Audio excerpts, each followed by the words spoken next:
네, 반갑습니다.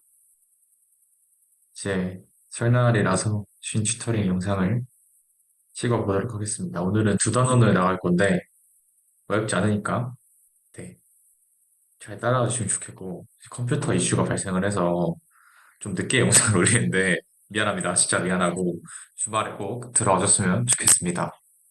네, 이제 시작을 해볼게요. 이제 카메라 끄고.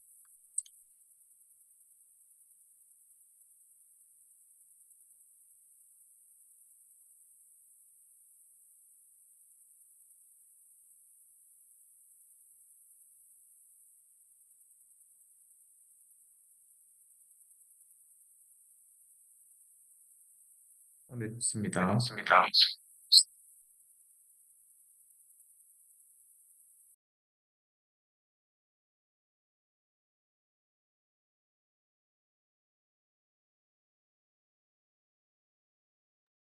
아이고, 아이고. 네, 미안합니다. 오디오가 섞여가지고 해볼게요. 일단 복습부터 해볼게요. 저번에 챕터 2를 나갔죠. 챕터 2는 이제 인퍼런스에 관련된 내용이었어요. 가설 검정 관련된 내용이었고 베타 1, 베타 제로부터 시작해서 뭐 보면은 민 리스폰스나 처음 나오는 프레딕션 개념이나 뭐 이제 아노마도 나왔었고요. 한 번씩 리뷰를 해보도록 하겠습니다. 그 리뷰 스스로 하신 분들은 사실 넘기셔도 무방합니다. 하지만 안 하신 분들은 같이 하면 좋을 것 같아요. 별거 없어서 베타 1에 대한 추천 어떻게 했냐. 뭐 이거는 하지 않을게요. 자명한 거였고 이제 우리가 B1의 분산을 어, 네, SXX분의 시그마 스퀘어라고 했습니다. 이유는 제가 잘 증명을 해놨습니다. 해놨고 우리가 항상 이 표본으로 갈 때는 시그마 대신에 시그마 햇을 넣어준다고 했어요. 그래서 이렇게 차이가 나는 모습을 볼 수 있고 이제 이거는 우리의 당연한 말이었죠. MSE는 SSE를 제도로 나눠준 값이고 그 값을 우리가 시그마 스퀘어드라고 했다.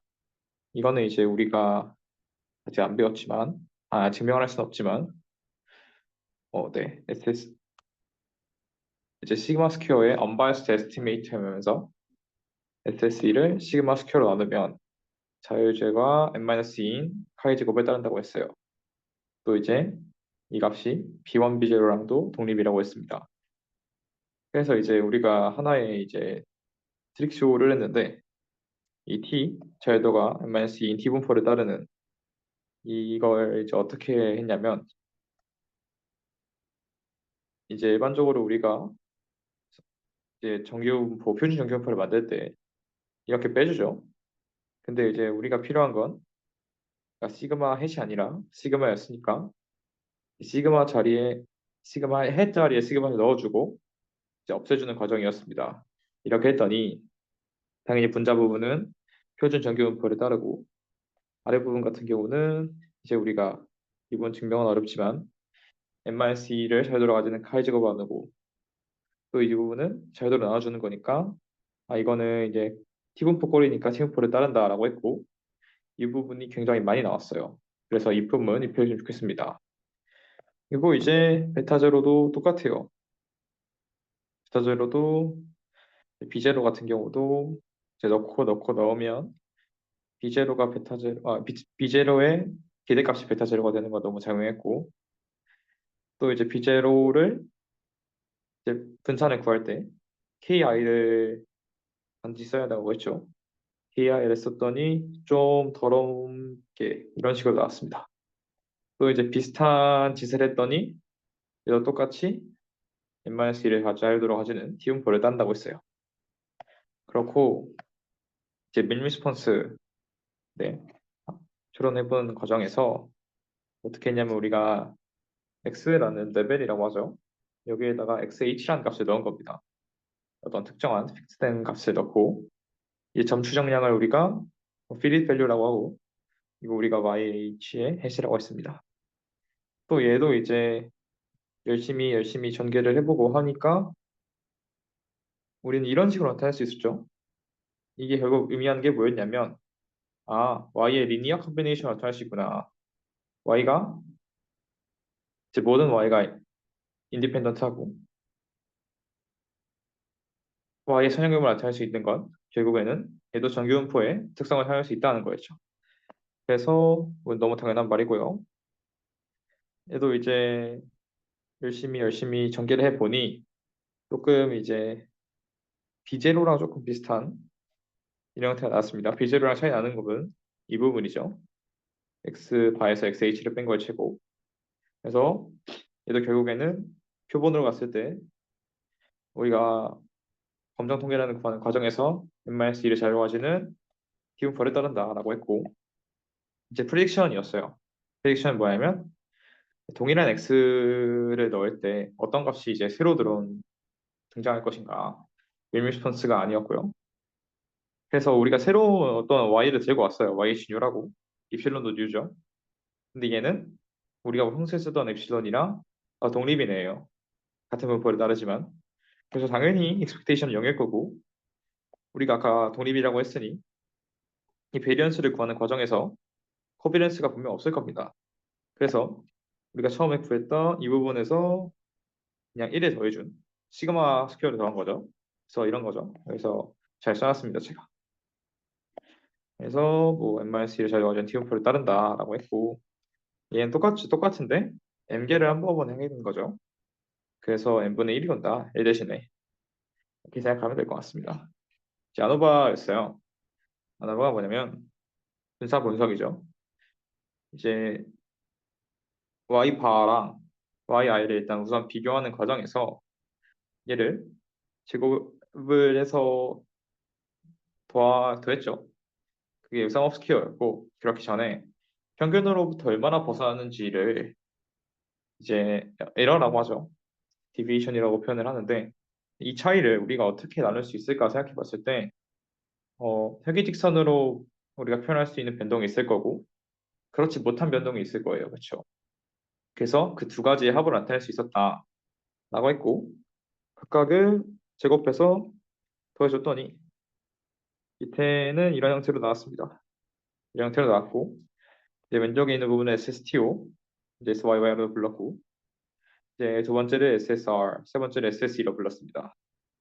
그래서 자유도를 생각해 보면 마이너스 1이 돼요. 왜냐면 분산이니까 마이너스 하나를 잃을 거고 평균에 대해서 이제 SSE 같은 경우는 우리가 정말 마르고 납득 했는데 베타 제로 베타 1이라는 두 개의 파라미터 이르니까 n-2개 SSR 같은 경우는 여기 직선 슬로프에 대해서 하나를 가지니까 저희도 한계가 있습니다. 크로스 프로덕트는 사라진다고 했어요. 그리고 SSR을 우리가 B1제곱 XXX로 나타낼 수 있었다. 그래서 이제 프로젝션 그림을 보면 이런 식이었죠. 그래서 피타고라스 정리를 사용했습니다. 이제 이 부분이 이제 n 차원의 y 벡터고요. 이 부분이 우리가 원 벡터로 이제 프로젝션 시킨 y 바입니다. 그래서 여기서부터 여기를 이제 빼고 제곱을 한 값이 여기가 직각이니까요. 여기도 값을 이제 직각입니다. 제가 알기로는 이제 제가 수학과가 아니라 기하 쪽을 잘 모르는데 이 삼수변의 정리에 의해서 반드시 직각이 된다고 합니다. 그리고 여기 부분은 y 해시랑 y 바니까 SSR이겠죠. 제곱해서 더하면. 그리고 이 여기 부분은 이제 이 전차 벡터에 해당하는 부분이니까 이 부분에 제곱해서 더하면 SS일 겁니다. 그래서 피타고라스 정리에서 우리가 방금 말했던 아노바가 성립을 한다는 것을 볼 수 있었고요. 그 다음에 이제 결정계수에 대해서 배웠습니다. 결정계수는 뭐였냐면 세면 변수로 우리가 회귀직선을 얼마나 잘 설명할 수 있는가 이거였고요. 이제 SSTO분의 SSR로 표현이 가능했고 SSTO는 SSR과 SSE와 합으로 표현이 가능했기 때문에 이런 식으로도 표현이 가능했어요. 그래서 경과 1 사이 항상 있었고 얘는 항상 늘어나는 방향으로 증가한다고 했습니다. 그리고 이제 민 스퀘어인데 똑같죠? 제도로 나눠준 거죠. 썸 스퀘어를. 그래서 MSR은 제도가 하나니까 SSR이랑 똑같고요. 우리가 SSE를 그러니까 전차 제곱의 합을 제도로 나눠주는 시그마 SS 키워가 된다 라고 나왔고, 밑에는 그냥 쭉 읽어보시면 될 것 같아요. 가장 중요한 부분은 이 부분인데, 이건 나중에 행렬로서 증명을 해드리겠습니다. 밑에 이제 F-테스트가 나오고 제너럴 리니어 테스트가 나와요. 이제 어떤 의미냐면, 사실 둘이 비슷한 내용이고, F-테스트 for significance of regression이 제너럴 리니어 테스트의 일종이다라고 강의 안에 나옵니다. 좀 비슷한 내용인데 좀 제가 생각을 해봤는데 어떤 느낌이냐면, 제너럴 리니어 테스트 같은 경우는 모델 자체에 주목해서 이 모델이 정말 맞는가에 대한 얘기를 하는 거고, F 테스트는 베타 1에 대해서 베타 1의 의미가 과연 있는가라고 해서 좀 초점을 맞추는 게 좀 다른 것 같아요. 결국엔 같은 뜻이긴 하죠. 그래서 F 테스트 같은 경우에는 우리가 F 스타라는 통계량을 썼었고, 그래서 베타 1이 0일 때랑 0이 아닐 때 이렇게 가설을 설정하고, 우리 평소에 썼던 거를 해서 MSR분의 MSE라는 F 통계량을 써서 가설 검증을 진행을 했습니다. 이거 옆에 거 보기 전에 밑에 걸 보면은 풀 모델이랑 리듀스드 모델이라는 얘기를 했었죠. 풀 모델 같은 경우는 우리가 평소에 쓰고 있는 심플 리니어 모델이라고 보면 되고, 리듀스드 모델은 이제 베타 1이 없는, 그러니까 단순한 직선 하나죠. 이렇게 생긴.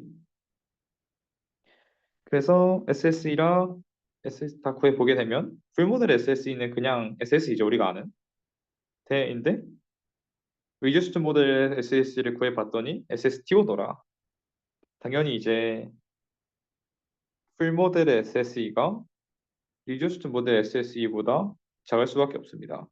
왜냐하면 파라미터 두 개 가지고 설명하는 것보다 당연히 하나 갖고 설명하는 게 설명이 안 좋을 수밖에 없어요. 그래서 이제 우리가 어떤 식으로 이제 그 검정 통계량을 작성을 했냐면, 더 큰 SSE에서 작은 SSE를 빼고 거기에 풀 모델 SSE를 나눠준 형식으로 이렇게 했습니다. 이렇게 했더니 자유도 같은 경우는 첫 번째 하나가 나올 거고, 하나가 차이가 나죠. 두 번째는 원래 모델이니까 MRC가 나올 겁니다. 그래서 이런 모델이 나왔다. 위에 써놓았던 것처럼 결국에는 내가 제너럴 리니어 테스트를 쓰든 간에 F 테스트를 쓰든 간에 결국 검증 결과는 동일했다라고 알 수 있었습니다. 마지막으로 이제 correlation coefficient인데, 선형관계죠. 위에서 봤던 건 우리가 이제 결정계수였고, 얘는 선형관계를 설명하는 계수인데, 이제 모집단 같은 경우는 그냥 코비런스 쓰시면 되고요. 샘플 버전에서는 주어진 데이터에 대해서 진행을 해주시면 됩니다. 그래서 어떤 관계가 있었냐면, R제곱이, 스몰 R제곱이 라지 R제곱과, 그러니까 선형관계를 설명하는 이거에 제곱했더니 디터미넌트 결정계수가 똑같이 나오더라 라고 했고, 증명도 잘 해드렸습니다. 이 부분은 그냥 제가 써놓은 거고요. 강의 안에 있어서 그냥 증명할 때 참고해 주시면 될 것 같습니다. 네, 이 정도로 복습을 마치고 챕터 3 나가보도록 하겠습니다.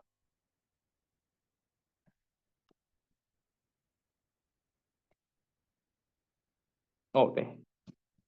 진단이랑 진단 이후에 어떠한 조치를 취할 수 있는가에 대한 거거든요. 과연 이 모델을 우리가 잘 적합을 시켰는지, 그렇지 않다면 어떤 방법이 있을지에 대해서 배우는 단원입니다. 뭐 이런 모델, 평소에 썼던 이런 모델을 쓸 겁니다. 쓸 건데 이런 가정이 있었죠. 순형성도 있었고, 이제 입실론의 분산이었던 시그마 스퀘어드가 당연히 컨스턴트였고요. 그리고 에러도 다 인디펜던트했고, 노멀리티 이거는 이제 가설 검증 때문에 추가를 했다고 말씀드렸습니다. 그러니까 이제 우리가 앞으로 봤을 때 과연 우리가 회계를 진행을 했는데, 적합을 진행했을 때 이런 가정들을 정말 잘 만족하고 있나에 대해서 배우는 단원이라 생각하시면 됩니다. 그래서 이제 프레딕터 베리어블이라고 하면 그 인디펜던트 베리어블랑 똑같은 말입니다. 그냥 X예요, X. 그래서 이제 어떤 방법을 많이 쓸 거냐, 뭐 답다 쓸 수도 있고 이런 여러 가지 방법이 있습니다. 여러 가지 방법이 있는데 밑에 가서 한번 보도록 할게요. 잔차 얘기가 나오는데 잔차를 이제 오차랑 비슷하게 볼 거다. 즉 오- 데이터를 사용하면서 입실론 i의 에스티메이트로 볼 수 있지 않을까라는 말을 합니다. 즉 이제 입실론을 잔차를 입실론 에스티메이트로 보자는 건데 어떤 아이디어냐면 제가 러프한 아이디어라 써놨는데 이제 제가 읽어볼까요? 우리가 적합한 모델이 맞으면 우리가 도출한 잔차가 이 오차의 성질들을 잘 반영하고 있지 않을까. 근데 어떤 성질이냐면 이제 이런 IID한 이런 분포를 따르는 이런 성질을 잘 만족할 수 있지 않을까라는 뜻입니다. 그러니까 이제 우리가 피팅을 잘했어요. 뭐 우리 지금 심플 리니어 모델을 쓰고 있고 심플 리니어 모델을 썼는데 적합도 잘 되는 것 같고 설명도 잘 하는 것 같아. 그러면 잔차도 오차랑 비슷한 성질을 갖지 않을까. 그럼 이제 잔차를 먼저 찾은 다음에 이걸 바탕으로 오차에 대해서 추정해 볼 수 있지 않을까라는 아이디어입니다. 근데 뭐 밑에는 간단한 내용들이죠. 당연히 샘플민의 이하의 샘플민은 당연히 0일 거고요. 왜냐면 전차 다 합치면 0이었잖아요. 그리고 이렇게 이 아이들의 샘플 베리언스는 MSE라고 정의를 해놨습니다.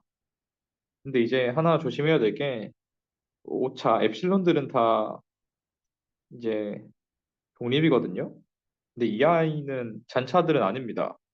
여기 이제 이유를 써놨는데 나중에 이제 매트릭스 폼으로 배우면 이제 E라는 벡터를 Y라는 벡터와 이 피릿 밸류를 다 합친 Y 해시라는 벡터를 뺍니다.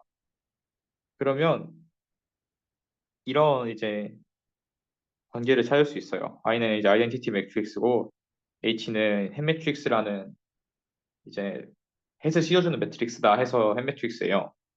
그러니까 결국에는 이 I-H가 스칼라가 아니고 매트릭스라서 매트릭스 트랜스포메이션 한 번을 거쳐야 되거든요. 근데 이 H가 X들로 다 이제 이루어져 있어요. 그래서 결국 이 E라는 벡터에 이 1부터 이 n까지 있을 건데 얘네가 결국에는 독립적으로 시행되는 게 아니라 여기 어떤 매트릭스에 의해서 트랜스포메이션이 일어나는 거잖아요. 그래서 결국엔 상관성이 어느 정도 생길 수밖에 없다라고 생각하시면 되고 뒤에 보면 effect is minor이라고 나오는데 엄밀하게 말하면 독립이 아니지만 또 이제 그렇게 아닌가라고 말하기에는 미미하기 때문에 대충 퉁치고 넘어간다 이런 느낌입니다. 자, 그래서 세미 스튜던타이즈 레시듀얼이라는 게 나오는데 이제 여기 잘 써놨습니다. 일반화된 잔차 지표예요. 그러니까 잔차가 얼마나 큰 값인지 직관적으로 이해할 수 있습니다. 다 써놨는데 이제 잔차가 오래요. 잔차가 5인 것만 가지고서는 내가 이게 얼마나 큰지 잘 모르죠. 그래서 이제 루트 MSE를 나눠주는 겁니다. 이거랑 똑같습니다. 요거를 이용하는 거예요. 샘플 베리언스 대신에 이거 넣은 거고 어차피 이거 0이니까 0 넣은 거고요. 그래서 이제 표준 연결포에 약간 비슷하게 생각하시면 됩니다. 그러니까 이제 내가 루트 MSE가 2래요. 그러면 이 값은 2.5잖아요. 어? 그러니까 이걸 정기분포로 따지면 2.5 시그마라는 거잖아요. 좀 큰 값이죠. 근데 2는 1 시그마 정도면 뭐 괜찮네 이 정도로 생각할 수 있다는 거죠. 그래서 얘는 아웃라이어 판단할 때 굉장히 중요합니다. 그리고 모형 진단에도 좋다고 알려져 있어요.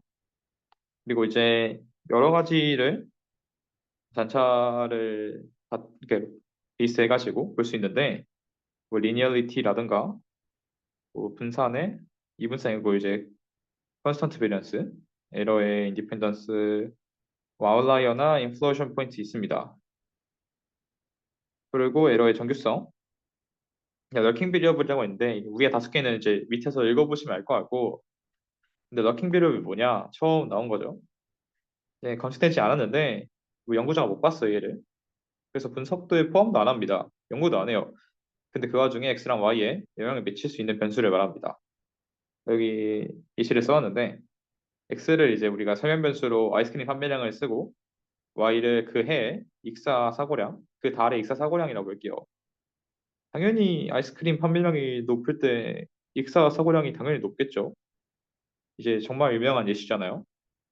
근데 사실 이게 아이스크림 판매량이 주요한 설명 변수가 아니고 사실 이 날씨라는 기온이라는 럭킹 베리어블이 2에서 y가 증가하는 방향으로 들어가는 거기 때문에 이렇게만 이해해 주면 될 것 같습니다. 근데 사실 이게 3단원 자체는 시험에서 많이 다루진 않고요. 그냥 여러분이 보고 해석만 할 수 있으면 됩니다. 뭐 이런 그래프들을 쓱 볼 겁니다. 읽지 않을게요. 오, 네. 이런 전차 그림을 보고 어떻게 판단할 수 있는가 보겠습니다. 얘는 지금 전차가 딱 퍼지지도 않고 아무렇게나 잘 분포가 돼 있어요. 아, 그럼 내가 리니어 리그레션을 지금 해봤는데 괜찮은 것 같다. 핏도 좋고 베이언스도 상수로 좀 잘 나타나고 있다라고 볼 수 있겠죠. 아, 네. 그리고 두 번째 오른쪽 그림을 보면 일단은 이런 분포를 띄고 있어요. 이런 분포를 띄고 있는 거 보니까 얘는 약간 리니어 리그레션보다는 좀 약간 커브 형태를 띄고 있으니까 커브 리니어 리그레션 약간 나중에 보여주겠지만 폴리노미얼로 표현할 수 있는데 이런 설계가 필요하지 않나. 얘는 그러면 우리가 뭘 볼 수 있냐면 피팅이 좀 잘못된 것 같다. 다른 모델 써보자라는 생각을 할 수 있겠죠. 얘 같은 경우는 일단 잘 된 것 같은데 갑자기 이제 x가 커지면 커짐에 따라서 베리언스가 점점 커집니다. 그러면 이제 컨스턴트 베리언스라는 가정을 위배한 거죠. 그래서 이런 거를 찾을 수 있고 얘는 좀 달라요. 타임이라는 x 대신 타임이 낫죠. 보면은 분산 자체는 괜찮은 것 같은데 이 전차가 갑자기 점점 이상해집니다. 타임이 크면 클수록 그러면 타임이라는 새로운 변수를 가지고 표기를 한번 해봐야겠다. 얘가 럴킹 베리어블이지 않을까라는 생각을 해볼 수 있습니다. 이것도 그냥 넘길게요. 다 밑에 있어서 보면 이제 위엔 산점도고요. 얘는 전차 그림입니다. 얘는 딱 봐도 좀 지워볼까요? 얘는 이제 딱 봐도 약간 리니어하게 맞추기는 좀 어려울 것 같아요. 이렇게 이제 한번 눈으로 싹 봤는데 리니어하게 좀 어려울 것 같다라고 생각할 수 있는 거고요. 근데 그러고 두 번째 보면은 전차 그림 같은 거 보면은 원래 이 전차가 다 랜덤하게 좀 퍼져 있어야 된다라는 가정에서 시작을 하는데 그렇지 않은 모습이죠. 약간 꿀렁꿀렁하게 생겼는데 이렇게 보니까 좀 아닌 것 같다라고 이제 판단할 수 있다라는 겁니다. 뭐 약간 이렇게 퍼져 있어야겠죠. 그 이제 시계열 분석 들어보신 분들이 있나 할 텐데 되게 비슷한 거 많이 하거든요. 근데 거기도 제가 알기로 전차 그림 그리는데 일단 데이터 분석하시기 전에 이제 무지성으로 내빼고 이제 피팅하지 마시고 데이터 먼저 보고 전차 그림도 한 번씩 보시면 여러분 주체적으로 스스로 이건 좀 잘못되지 않을까라고 생각하실 수 있을 것 같아요. 무지성 노가다로 이거 안 되니까 다른 거 해보자라는 생각보다는 우선 데이터 먼저 파악하고 하시면 이제 공모전이든 어디서든 좀 좋을 것 같습니다. 두 번째 보면은 편차가 잘 있는 것 같으면서도 지금 이제 AG가 늘어나면 늘어날수록 좀 커지거든요. 그래서 오른쪽 그림은 전차를 이제 절대값이 씌운 값을 해요. 그랬더니 이 부분 보니까 확실히 AG가 커지면 커질수록 전차 늘어난다. 그래서 이것도 컨스턴트 비리언스는 아닌 것 같다라고 볼 수 있죠. 이러고 이제 아까 말했던 세미 스튜던타이스드 레시듀얼이 있습니다. 뭐 여기까지는 뭐 그렇다고 치는데 얘만 팍 튀죠. 얘는 무조건 아웃라이어로 이제 우리가 볼 수 있습니다. 그리고 스캐터 플롯도 봐도 얘도 이제 뭐 그런 값다 하다가 얘 때문에 팍 튀어요. 그러니까 이제 문제가 뭐냐면 단순히 생각해서 얘가 없어 봐요. 아웃라이어라고 생각을 해봐요. 그럼 적당한 우리가 흑익선을 잘 그을 수 있단 말이에요. 얘 갑자기 생기면 얘 때문에 흑익선이 갑자기 틀어져 버립니다.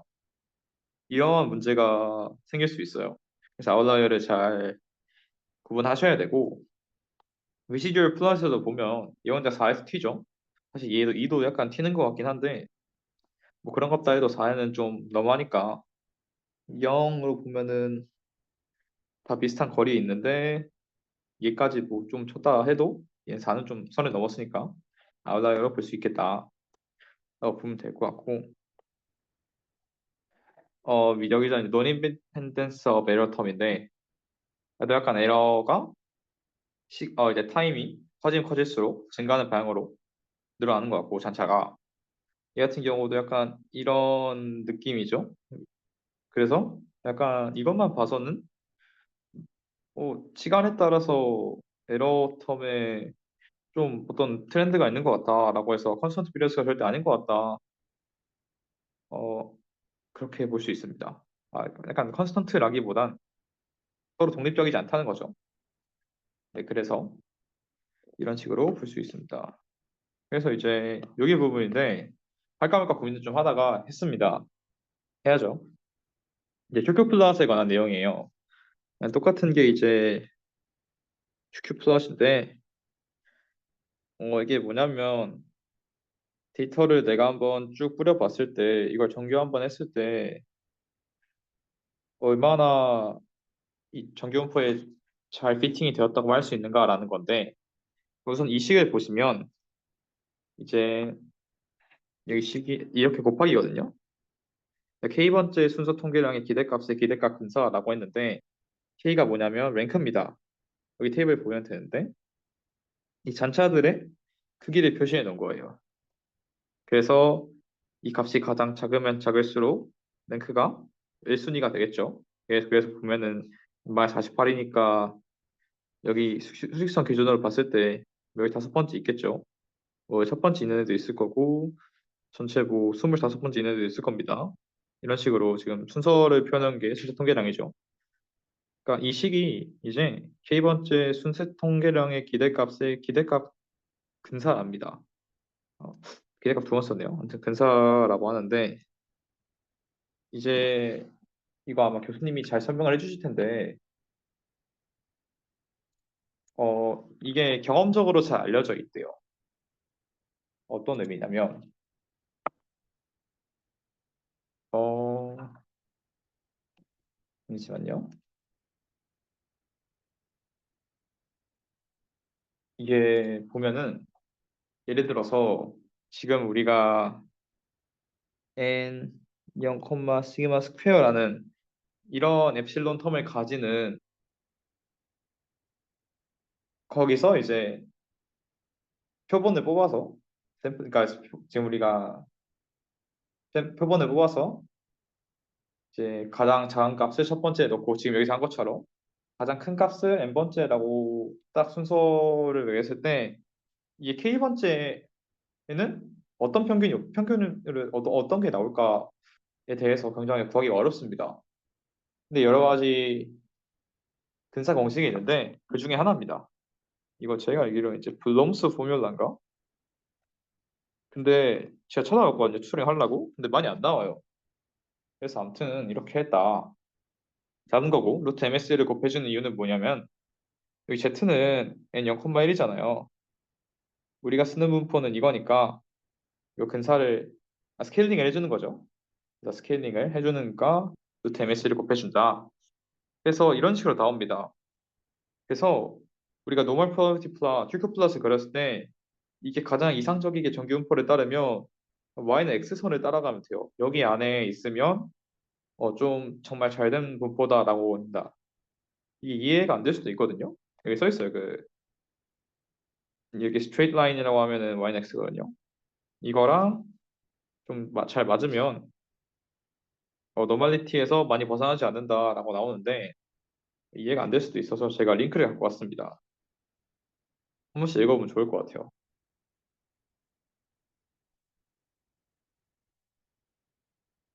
어이구.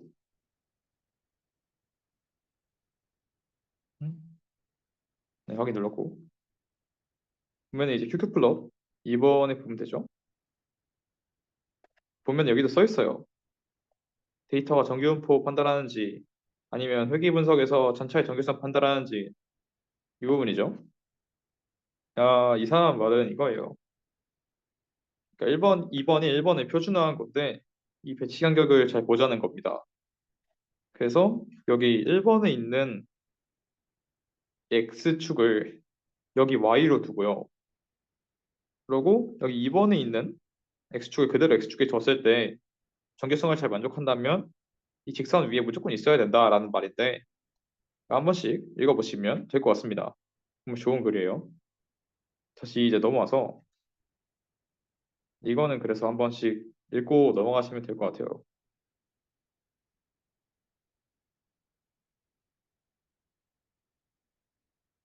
네, 좋습니다. 그래서 보면은 이런 부분들 때문에 정규성이 안 된다는 거죠. 약간 이렇게 되어 있으면 우측으로 외도가 져서 이런 식으로 되어 있을 거고 얘는 지금 외도가 져가지고 이렇게 되어 있겠네요. 이런 식으로 되어 있을 거고 그렇죠? 얘는 헤비테일이죠. 약간 꼬리가 좀 두터운 모양으로 어떻게 그리지? 이런 식으로 나올 거고 TM4가 좀 이러죠. 이렇게 그래서 노멀리티가 아니라 이런 분포에서 나왔겠구나. 카이 제곱 같고 왼쪽 카이 제곱 밖으로 뒤집은 것 같고 TM4 같습니다. 이렇게 보시면 될 것 같아요. 그리고 이거는 어떤 설명 변수를 잘 설명했을 때 어떤 일이 일어나는가에 대한 겁니다. A를 보면은 이제 X가 지금 인부들의 나이고요. 이 잔차죠? 잔차인데 잘 아무렇게나 흩어진 것 같아요. 그렇죠? 겉보기에는 잔차들의 분포가 패턴은 좀 없는데 좀 분포가 좀 넓게 퍼져 있네 이 생각이 들 수 있어요. 그래서 이제 B랑 C는 뭐냐면 A 머신 따로 B 머신 따로를 해본 거예요. 그러니까 잔차를 좀 반으로 나눈 거죠. 그랬더니 A 머신 쪽에는 약간 이 위쪽에 퍼지고요. B 머신 쪽에는 아래쪽으로 퍼져 있어요. 그래서 이제 전체 데이터를 봤을 때 잔차 분포가 좀 혼재되어 있는데 BC로 봤을 때는 어떤 다른 특성이 있나 보다. 하나는 위쪽으로 올리고 하나는 아래쪽으로 올리니까. 그래서 이거를 고려를 안 하고 단순하게 나이만 쓰면 모델 자체가 좀 불안해져서 잔차가 좀 더 커 보이는 것이 아니었을까 이렇게 생각할 수 있어서 이제 보면 omission of important predictor라고 하죠. 근데 결국에는 기계의 차이를 고려 안 하고 그냥 A지만 고려하니까 이런 문제가 발생했다고 보시면 될 것 같습니다. 그래서 이제 이런 것 때문에 어떻게 해결을 할까 해서 두 가지 방법이 나와요. 이것도 그냥 아이디어만 얻어가시면 됩니다. 뭐냐면 첫 번째는 이제 브라운 프로스티 테스트인데 이 말은 뭐냐면 지금 X랑 Y를 좀 나누세요. 두 개의 그룹으로. 그러니까 로우 X가 있고요. 하이 X가 있습니다. N1, N2로 나누죠. 보면은 뭐 X1 이렇게 X2 이렇게 나누겠죠.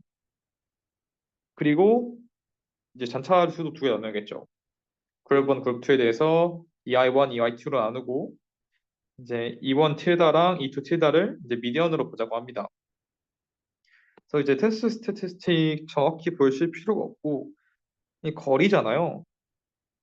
그러니까 얘가 하고 싶은 말이 뭐냐면 잔차가 잘 퍼져 있으면 물론 이제 로우 레벨도 있고 하이 레벨도 있을 텐데 걔네 미디언이라 생각을 해서 이렇게 뭐 나오자고 봅시다. 쓰는 거자는 거예요. 그럼 대충 이 거리의 합이나 이의 거리의 합은 결국에는 이제 랜덤하게 잘 독립적으로 떨어져 있으면 이 상대적인 거리 자체는 비슷하지 않겠느냐라는 얘기예요. 그래서 노멀리티라 잘 설명하면은 여기서 여기를 뺀 값이 굉장히 작지 않을까라고 말하는 겁니다. 그래서 더 있죠. RGTBF가 컨스턴트 베리 얘는 결국에는 컨스턴트 베리어스가 없을 거다라는 거죠. 왜냐하면 컨스턴트 베리어스면 작든 크든 퍼짐 정도는 비슷할 테니까 그 거리도 비슷할 거거든요. 그리고 이제 되게 알려져 있는 게 로버스트 하다가 이제 노멀리티에서 좀 많이 떨어지는 팜에 대해서 로버스트 하다는 건데 로버스트가 뭐냐면 이상치에 좀 둔감하다라고 해서 보시면 될 것 같아요. 그래서 첫 번째 방법은 그냥 미디언으로부터 떨어진 정도를 다 더해서 봤더니 이게 만약에 컨스턴트 베리언스라면 그 값이 비슷할 거다라고 하는 말이고요. 그럼 두 번째를 보겠습니다. 혹시 안 나왔는데 그것도 그냥 이거만 보시면 될 것 같아요. 뭐냐면 이제 가정을 하나 합니다. 그러니까 입실론의 분산이 xi에 의존해서 변할 수 있지 않을까라는 생각을 하는 거예요. 우리의 목표는 컨스턴트 베리언스죠. 그래서 감마 원을 여기다 넣습니다. 그럼 이렇게 해서 가설 검증을 진행하는 거예요. 그러면 되고요. 여기 SSR 스타러가 나오는 건 그러니까 전체 제곱을 디펜던트 베리어블로 하고 x를 이제 프레디터 베리어블로 하는 회계입니다. 이런 표현이 나올 텐데 이게 y고 이게 x예요. 네. 네네 맞아요. 이렇게 해서 이것도 그냥 읽어보시면 될 것 같고 다음으로 넘어가겠습니다.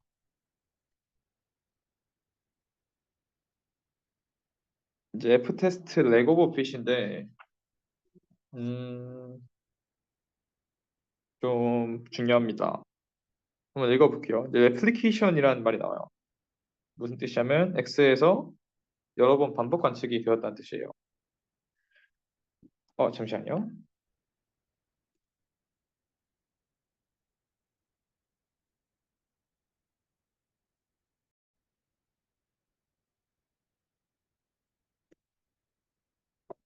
미안합니다. 처음 혼자 제품으로 찍다 보니까 어렵네요. 다시 해볼게요.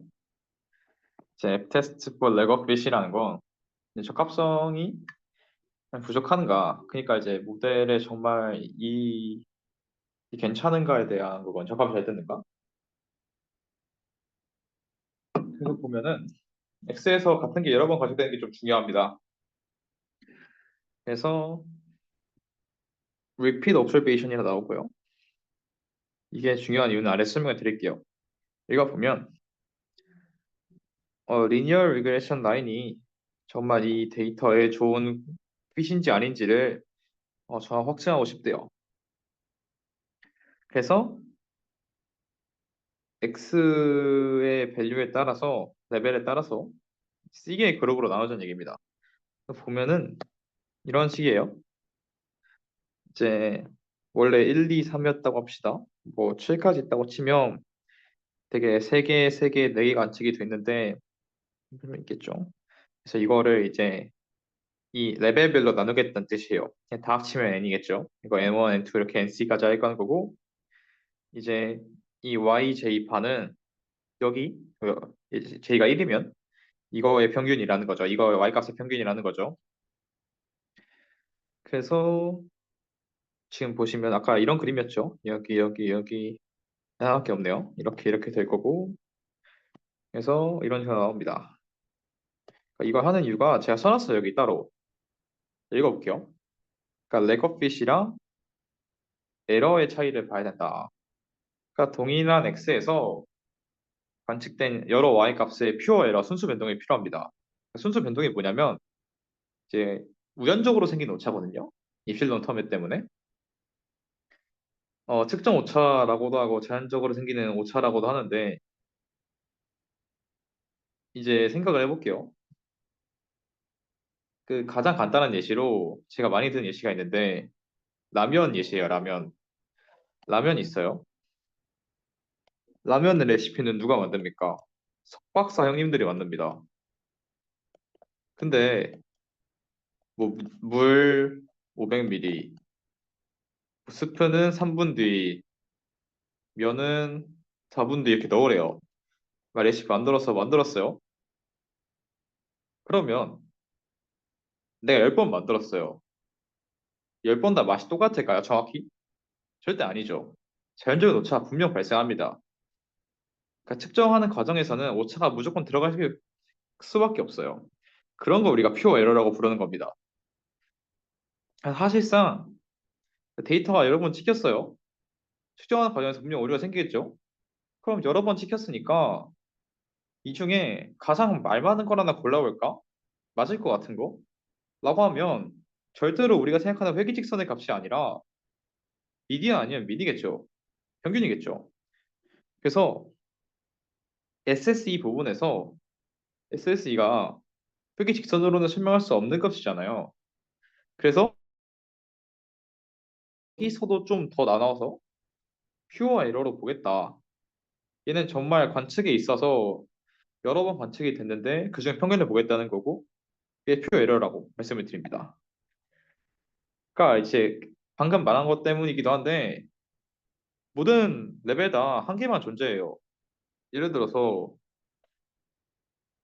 라면을 한 개만 끓여요. 그러면 비교를 못 하죠. 왜? 다음 라면이 없으니까. 내가 먹은 라면이 그냥 제일 맛있는 줄 알고 먹는 거예요. 사실 그렇지 않을 수도 있는데. 그럼 그게 있을 거예요. 정말 궁극의 라면의 맛이라고 해봅시다. 근데 내 라면이 여기 있어요. 차이가 좀 있죠. 이 차이는 내가 라면 하나만 끓였을 때 몰라요.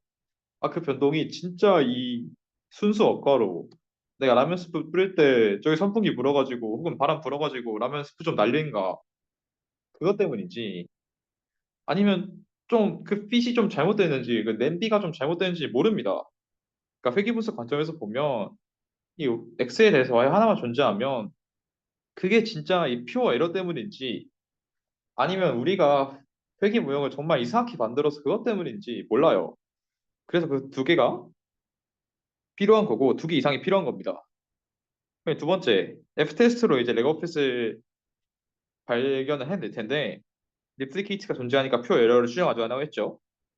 그럼 이제 XJ라는 레벨에서 관측된 Y들의 변동을 추정하는 것이 결국엔 F-테스트인데 그러니까 퓨어 에러를 쓰는 거에서 SSE를 두 개로 나눈다고 말씀을 드렸어요. 뭐냐면 이가 퓨어 에러고요. 레고 오핏입니다. 아까 말을 했죠. 이게 이 오차 설명할 수 없는 오차는 자연적 오차가 있고 핏을 잘못했을 때 오차가 있어요. 얘가 퓨어 에러죠. 그러니까 내가 SSP라고 쓸 거고 얘를 우리가 앞으로 SSLF라고 쓸 겁니다. 그러니까 어렵지 않습니다. 그럼 이제 마지막으로 이걸 바탕으로 얼마나 펫이 잘 되는지 안 되는지를 판단할 수 있다는 거죠. 그러니까 애플리케이션 이용해서 심플 리니어 적절한지 아니면 다른 모델을 고려할 필요할 수 있는지 판단이 가능하죠. 예를 들어서 X랑 같은데 Y가 갑자기 너무 달라요. 그럼 이제 이게 퓨어 에러 때문인지 아니면 우리가 적합을 진짜 별로 못해갖고 그런 건지에 대해 판단할 수 있다는 겁니다. 그래서 이거가 통방하신 분들은 다 있겠죠. 근데 그거 좀 이해가 쉬울 텐데 한방 좀 오래전에 들으셨던 분들은 좀 그럴 수 있으니 한번 쓱 보시면 됩니다. 이 라면 생각하시면 정말 편해요. 자, 풀 모델로 넘어올게요.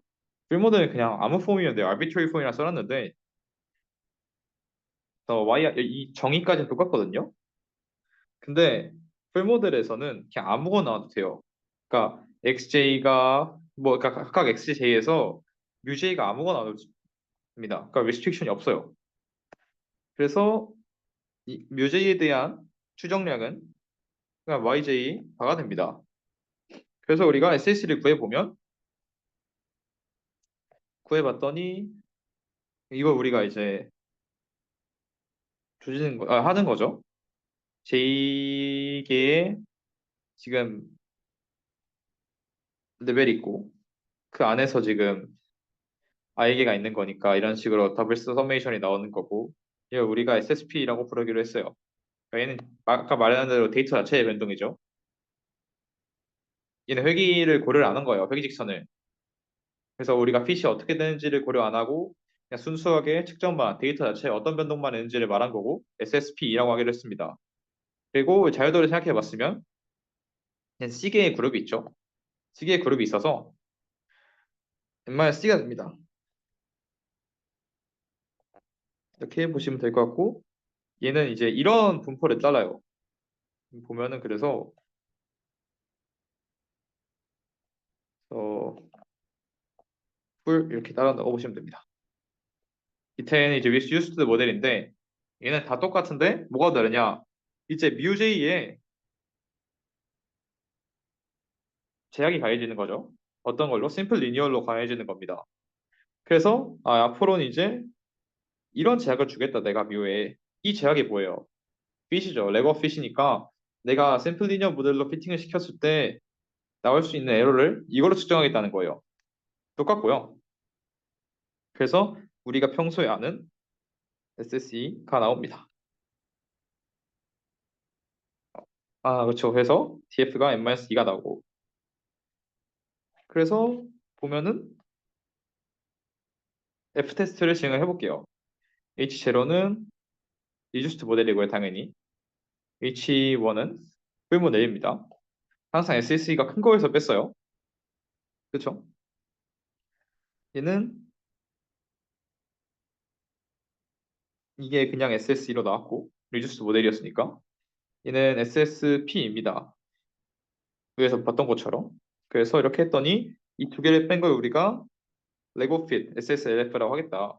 왜냐면 여기 들어가 있는 건 지금 레고 핏도 있고 퓨어 에러도 있으니까 퓨어 에러만 빼면 SSLF가 나오겠죠. 그래서 이렇게 될 거고요. 자유도만 차이가 좀 있는데 C-입니다. 왜냐하면 SSLF의 자유도가 C-이니까 보시면 됩니다. 그렇게 돼서 이렇게 정의가 나왔고 뭐 리젝트 조건은 똑같습니다.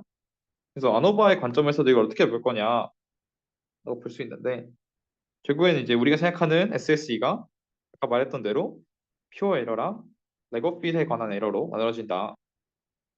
그리고 이 밑에 이제 잘 정리된 부분이 있으니 이걸 보시면 이 부분을 잘 보시면 될 것 같아요. 그래서 결국에는 SSE 부분을 퓨어 에러랑 레고핏으로 잘 나누는 과정이었다라고 생각하시면 될 것 같습니다. 밑에가 이제 트랜스포메이션인데 이제는 어떤 거냐면 좀 x랑 y를 바꿔보겠다는 거예요. 이제 예를 들어서 논리니얼리티라든가 컨스턴트 베리언스라든가 노멀리티가 원전된 가정이 있었잖아요.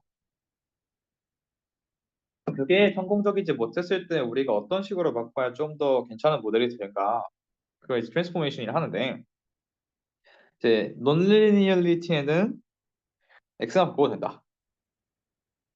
그리고 y를 바꿔도 되긴 되는데 그렇게 되면은 에러 텀의 분포의 모양이 좀 바뀔 거다라고 나오고요.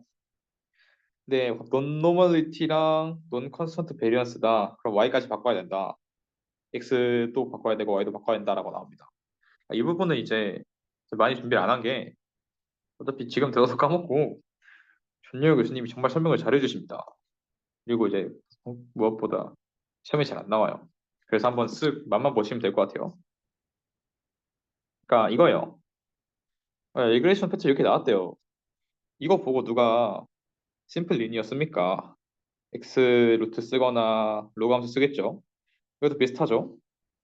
그래도 이제 스퀘어 쓰거나 뭐 지수함수 쓸 거고 이렇게 내려가는 데 나왔으면 x분의 1 쓰거나 이런 지수함수 쓰겠죠. 이런 느낌입니다. 그러니까 넌리니얼 같은 경우에는 x만 바꿔도 상관이 없다는 거예요. 근데 뭐라? 지금 이거 보면은 베리언스도 좀 이상하거든요. 노멀리티도 좀 의심이 되고 그래서 y도 좀 바꿔야겠다. y도 좀 바꿔줄 거고 여기 동시에 x도 바꿔주면 좋다라고 나와 있습니다. 이렇게 보시면 될 것 같습니다. 이거 박스콕스 트랜스포메이션이 나오는데 그나마 좀 중요한데 이것도 많이 안 했어요. 그냥 읽어보시면 되고 천천히 해보면 얘는 결국엔 뭐냐면 데이터를 봤을 때 좀 약간 컨스턴트 베리언스가 없고 이분산이 존재하고 좀 웨더가 쳐져 있을 때 전개성이 좀 훼손이 됐을 때 그런 상황에 있어서 정규성이랑 등부선을 얻는 얻을 수 있는 그런 방법 중에 하나입니다. 그래서 이제 y 그러니까 무조건 y가 양수일 때만 돼요. 얘는 로그를 써야 돼서 뭐 이런 식으로 나오고요. 네, 네, 그런 방법이 있다 정도만 아시고 전용 교수님께서 정말 잘 설명해 주실 거니까 네, 미안합니다. 이건 저한테 아마 비워도 기억이 잘 안 나실 거라 아무튼 이런 게 있다 정도만 알아가시면 되고 이제 람다가 0일 때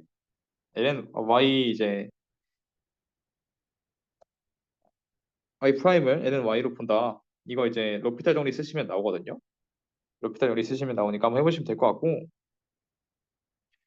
그러니까 이제 람다에 박스콕스 쓰면은 람다 ML도 잘 찾을 수 있고요. 뭐 베타 제로, 베타 원, 시그마 스퀘어도 잘 찾을 수 있다고 합니다.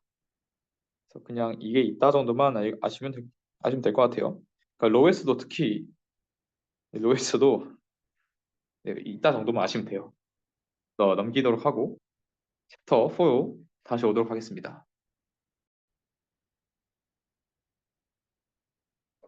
아, 네. 챕터 4고 많이 없어요. 빨리 끝내보겠습니다. 예, 동시 추정 관해서 그 우리나라에 워킹 호텔링 했던 거 기억나면 컨피덴셜 밴드란 걸 갖고 와서 한 번에 툭 쳐버리잖아요. 그 구간을 한 번에 구해서 비슷한 겁니다. 이거 뭐 other topics in regression analysis인데 보면 될 것 같아요. 이제 조인트 에스티메이션이 나오죠. 그때도 워킹 호텔링에서 비슷했죠. 워킹 호텔링은 어떤 느낌이냐면 모든 XH를 다 고려했을 때 어떤 밴드를 만들 수 있느냐 했는데 이번에는 베타 제로, 베타 원을 동시 추정할 때 어떤 일이 일어나는지 한번 보겠습니다. 그래서 보시면 조인트 에스티메이션을 하고 싶다. 얘들 동시에. 그리고 이제 컨피던스 인터벌을 구해보면 각각 이렇게 나올 겁니다. 여기까지 어렵지 않을 것 같아요. 그리고 제가 이걸 I0, I1이라 놓을게요. 그리고 뭐라 써있냐면 이 각각 내가 95%의 CR을 구해도 얘네 동시에 추정할 때는 반드시 95%는 아니겠죠. 그거보다 작겠죠. 교집합이 95%일 리는 없으니까. 그리고 얘네 둘이 독립이라고 가정을 했을 때 그냥 확률 곱해주면 되니까 0.0925 정도가 나옵니다. 9025가 나와요. 그럼 이제 entire family라고 하니까 베타 제로, 베타 원 대해서 패밀리 컨피던스 인터벌 레벨을 구해보자 라는 겁니다. 밑에 시기자가 나와 있는데 이제 번페로니라고 해요. 번페로니랑 외우면 여긴 확률론 내용이라 다 아실 겁니다. 그러니까 쭉 해볼게요.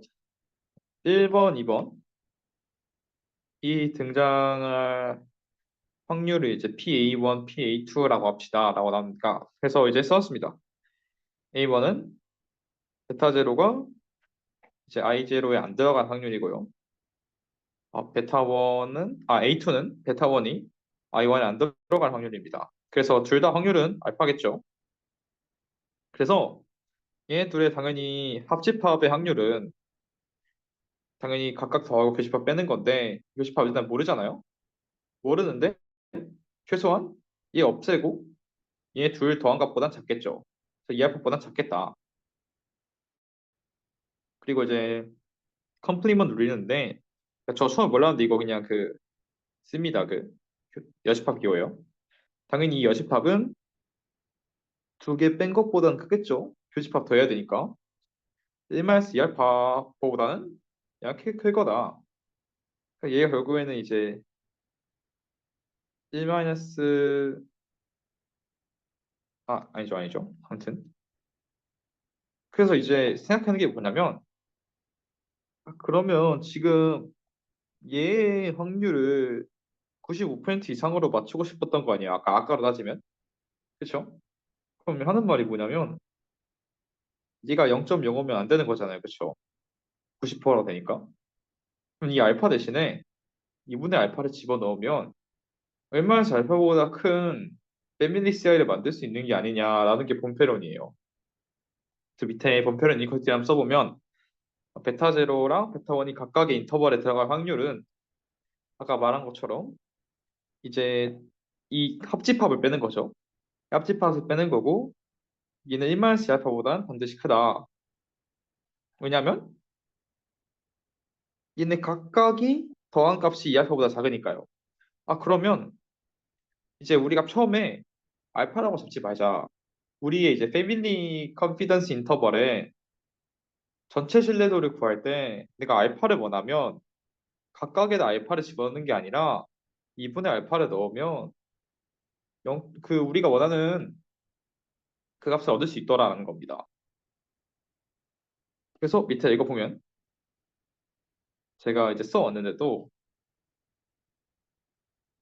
이제 여기를 보실게요. 이제 원래는 우리가 원래 2분의 알파를 썼었죠. 1-2분의 알파였는데 지금 표본이기도 하고 티음프로 바꿨습니다.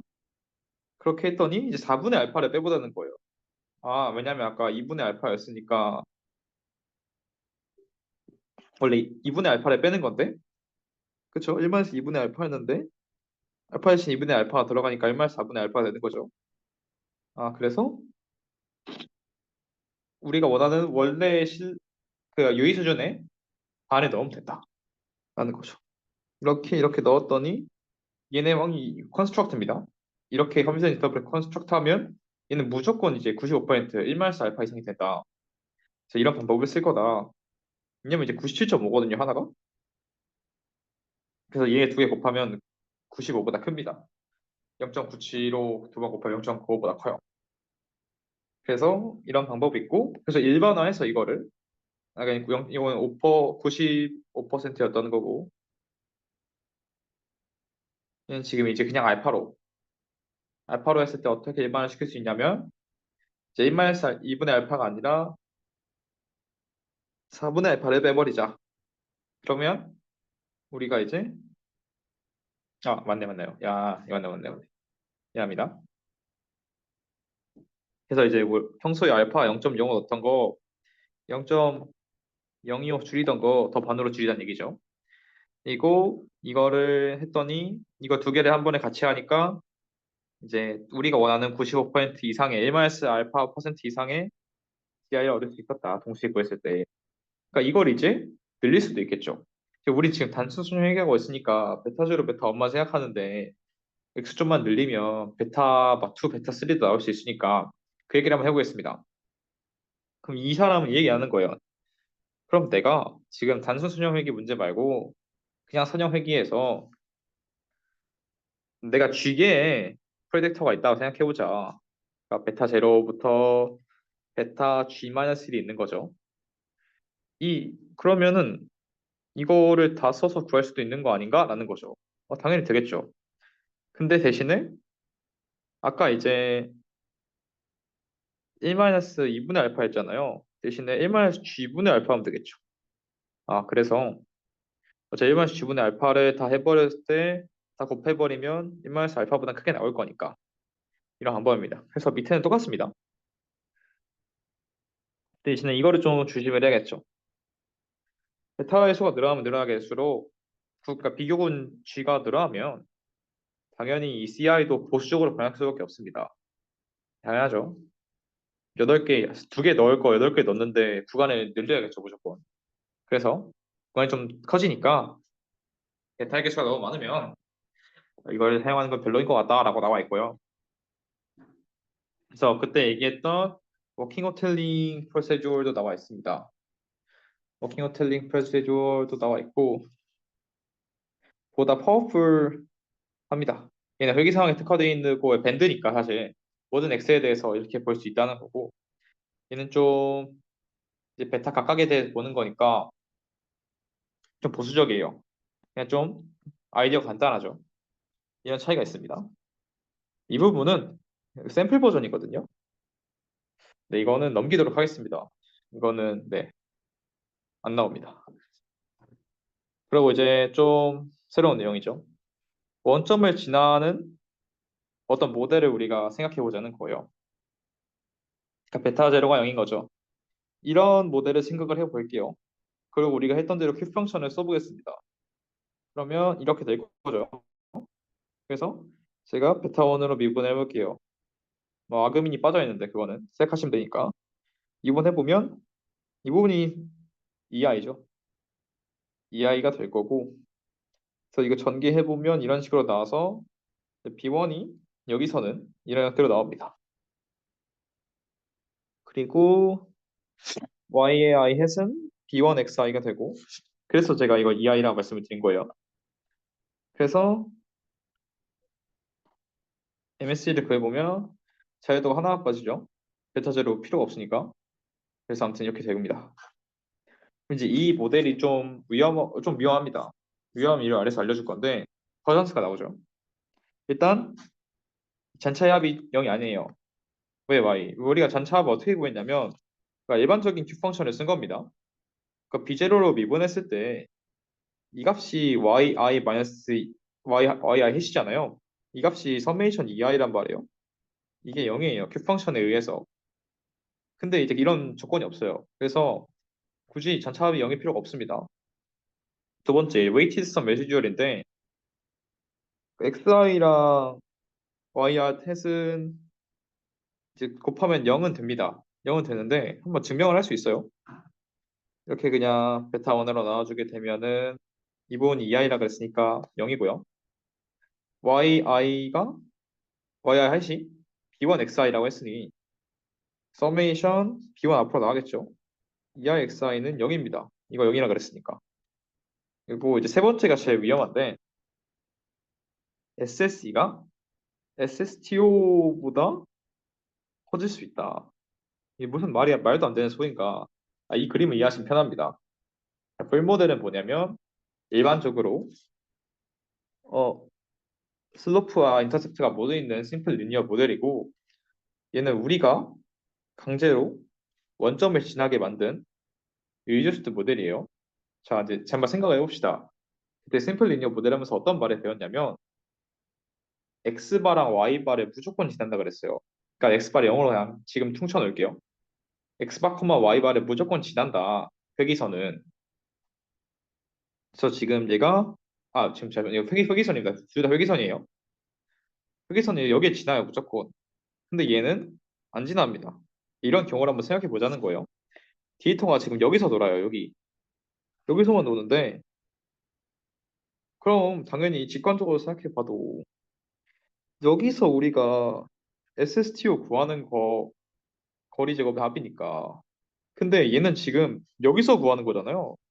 당연히 이런 경우에는 그 이제 풀 모델 SSTO보다 이 리듀스 모델 SSE가 커지는 말도 안 되는 말이 일어납니다.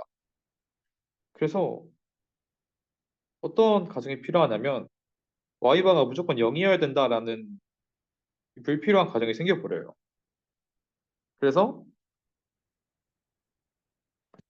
우리가 썸업 스퀘어를 새로 정의하겠다. 어떻게 정의할 거냐면 Y는 Y바를 0으로 두고 다시 정의를 해줄 겁니다.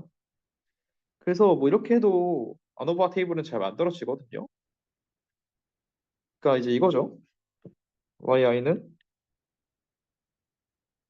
yi 햇 더하기 yi yi 햇을 뺀 건데 제곱 이거 제곱 이렇게 큰 제거한 건데 그래서 이렇게 나옵니다. 이게 SST이고 SSR이고 SS입니다.